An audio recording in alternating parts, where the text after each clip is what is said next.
दोस्तों नमस्कार, मैं आपका अपना Babulal Chaudhary, team botany CLC Sikar, core team CLC Sikar.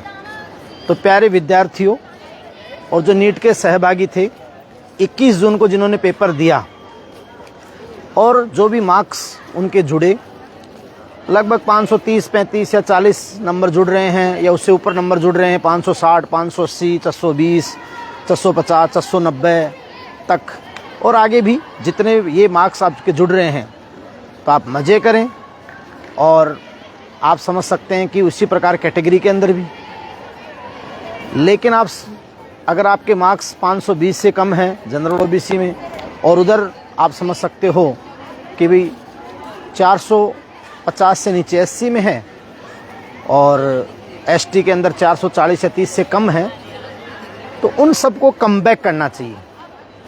और प्यारे विद्यार्थियों, अब एक एक दिन महत्वपूर्ण है और एग्ज़ाम अगला बहुत जल्दी आ जाएगा, लगभग 10-11 महीने का वक्त होता है।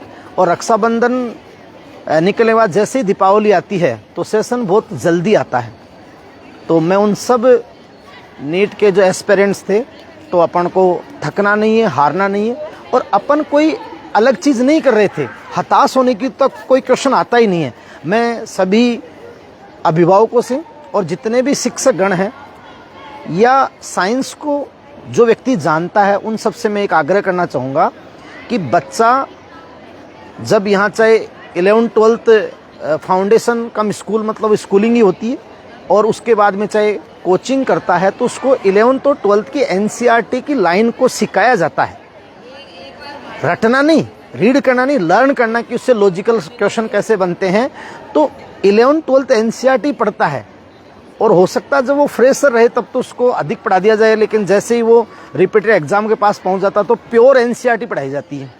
तो इसका मतलब एनसीईआरटी ही तैयार कर रहा है। अगर वो अपनी स्टडी को कंटिन्यू रखता है भाई, अगर पूरे विश्वास और जोश और जुनून के साथ और कंटिन्यूटी और कंसिस्टेंसी से जुड़ता है, तो अगले 10 मिनट डॉक्टर बन जाएगा। अन्यथा फिर भी हताश होने की जरूरत नहीं है। आपने कोई जुर्म नहीं किया। अगर आपने हर क्लास ली है, कंटिन्यूटी वे में आपने क्लास ली है, कंसिस्टेंसी से क्लासें ली है और सेल्फ स्टडी की है, तो आपने साइंस के सब्जेक्ट को तैयार किया है। तो आगे जितने भी सर्विसेज होते हैं, वो चाहे आप जानते हो सिविल सर्विसेज हो या चाहे आप ग्रेजुएशन के बाद या सारी चीज़ें हो, तो आपने एक अच्छा कार्य किया है। और एनसीईआरटी को जो तैयार कर लेता हो तो बहुत बेस्ट बात है। तो मैं सबसे यही आग्रह करना चाहूँगा कि जिनको, लेकिन जिनके दिल में डॉक्टर ही बनना है और वो भी एक स्पेशलाइजेशन के साथ लोगों की सेवा करनी है, तो 10 महीने हैं, आप सबको आ जाना चाहिए। अब एक भी दिन लेट नहीं होना चाहिए, और इस संडे तक आप परफेक्टली आ जाएं। और भारतवर्ष में, उत्तरी भारत के अंदर एक संस्थान जो बिल्कुल ईमानदारी के साथ, और एक संस्थान जो परसेंटेज रिजल्ट में सबसे आगे है और हर प्रकार के विद्यार्थी पर काम करके और एवरेज को मेहनती बनाकर, उसके लॉजिकल माइंड को बनाकर उसको पहुंचाता है। और फिलहाल तो हमने जो क्लासों का स्वरूप भी स्टार्ट किया, हमारे पूरे स्टडी हावर आप समझें। स्टडी हावर को अगर आप समझोगे तो सुबह 7 बजे क्लास लगती है, 1 घंटे 50 मिनट की क्लास फिजिक्स की, फिर 1 घंटे 50 मिनट की केमिस्ट्री की, और 1 घंटे 50 मिनट की बायोलॉजी की। वो बोटनी जूलॉजी है ना, एक दिन 3 दिन बोटनी, फिर 3 दिन जूलॉजी, मतलब बायोलॉजी क्लास। ओके, तो 12:50 यानी लगभग 12:50 बच्चा फ्री हो जाता है।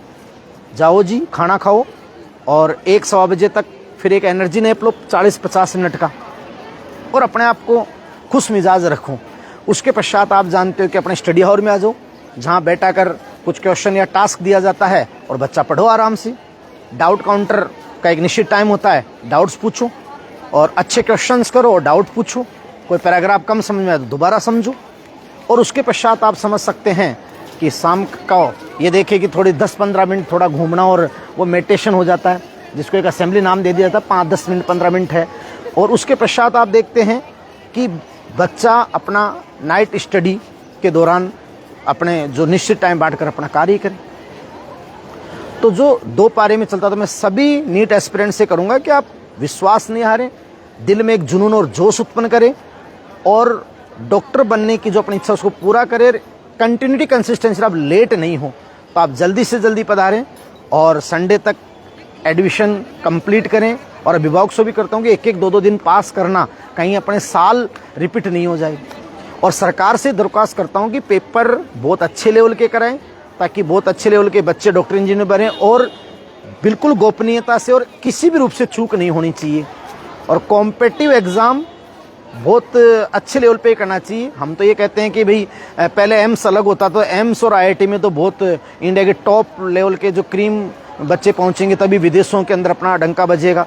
और उसके अलावा चाहे आप नीट प्री और भाई AIPMD प्री मेंस की तरह इसके 2 एग्जाम करा ले चाहे चांस, लेकिन कॉम्पिटिटिव एग्जाम का पैटर्न ये होना चाहिए। इस पर अपन विस्तृत हम कुछ साथियों के साथ के अंदर संडे को इस चीज़ के ऊपर अपन लाइव रहेंगे। तो प्यारे विद्यार्थियों, नीट एस्पिरेंट्स, आप जानते हो हम जोश और जुनून के लिए जाने जाते हैं, और ये मैं एक रियल कहता हूँ कि जो फॉलो कर लेता है कंटिन्यूटी के साथ हम सबके साथ हो जाता है, निश्चित तौर पे उसको सिलेक्शन पे पहुंचाते हैं। और वो ग्रामीण प्रतिभा या शहरी जो लोग होते हैं, जो जुनूनी होते हैं, तो फिर वो देश की सेवा में भी अपना समर्पण दर्शाते हैं। Thank you. जय जय CLC।